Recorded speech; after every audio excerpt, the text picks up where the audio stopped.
Hi everyone, welcome to my channel. This video will help you understand the very basic of what is Pollution Control Officer or PCO and what PCOs usually do. So, without further ado, let's get started. What is a Pollution Control Officer? It is a technical person competent in pollution control and environmental management, performing the duties and responsibilities in a particular establishment and officially accredited by the Environmental Management Bureau or EMB Regional Office to perform such responsibilities. The reference is DEO number 2014-02. Example, you are the PCO or the Pollution Control Officer of a semiconductor manufacturing company. You need to ensure that the waste generated, such as solid and hazardous waste, is properly disposed or in accordance with the mandates of Environmental Management Bureau. As PCO, you will serve as a liaison in processing environmental permits, certificates, and licenses such as discharge permit, permit to operate, and so on. Anyways, some of these will be discussed on the later part of this video. How can you be a pollution control officer? In order for you to become an accredited PCO or pollution control officer, you need to comply with the following.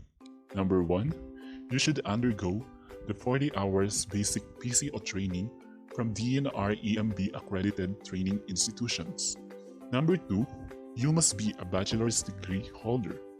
Number 3, you must be a Filipino citizen of legal age with good moral character and mentally and physically healthy.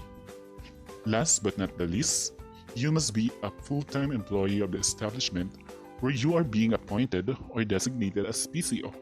In addition to that, being a fully pledged PCO requires lots of experience from the actual job, but accreditation-wise, the above mentioned is already sufficient.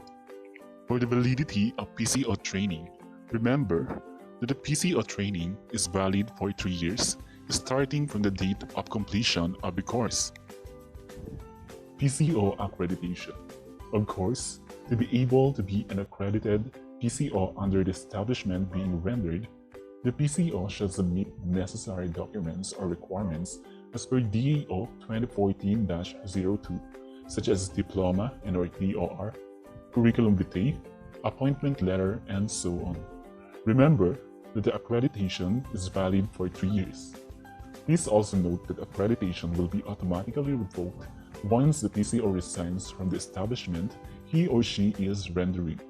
For example, you have resigned from Company A and will start as PCO in Company B. You need to reapply accreditation from EMB under the name of the Company B.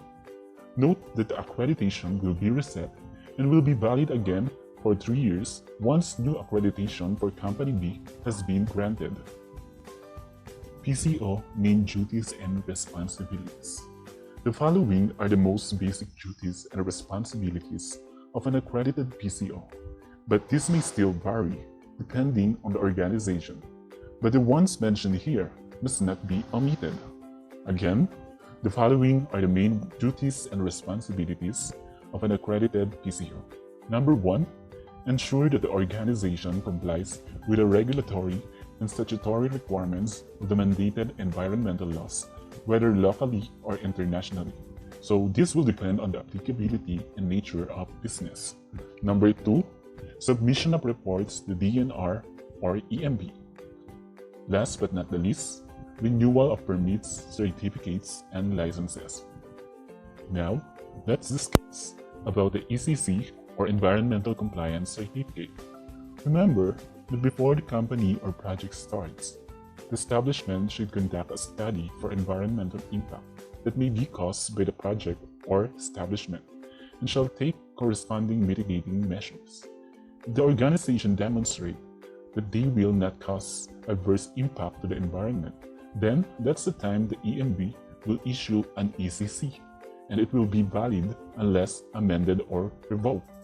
In other words, or basically, it is issued to all projects or establishment that has potential adverse environmental impact as per Philippine Environmental Impact Statement or PEIS.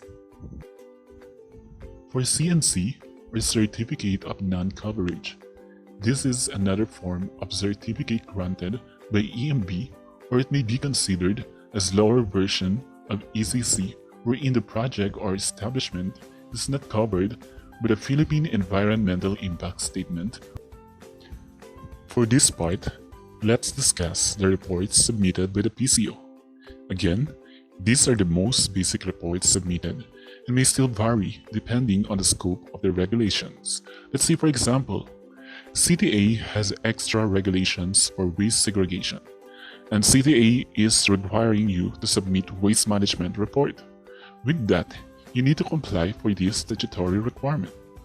Note that the organization and/or LGUs may add extra mandates but shall never omit any national and/or international regulations within the scope of the establishment. Anyways, the report to be submitted will depend on these two conditions. Number 1, establishment with issued ECC, and number 2, establishment with issued CNC.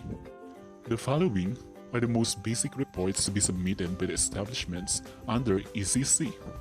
First, Self-Monitoring Report or SMR. This is a monitoring tool used by the EMB to ensure that the establishment complies with the environmental regulations mandated by the Bureau. This shall be submitted promptly on a quarterly basis. Second, the Semi-Annual Compliance Monitoring Report or CMR. This is a monitoring tool used by the EMB to ensure that the establishment complies with the conditions stipulated on the issued ECC.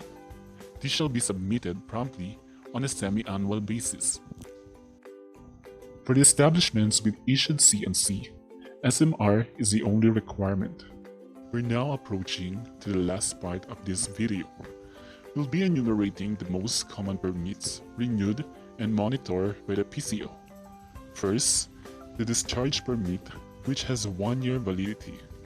This is a permit granted by EMB to the establishment, which allows them to discharge treated wastewater, whether domestic or industrial. Second, the permit to operate or PTO, which has a 5-year validity.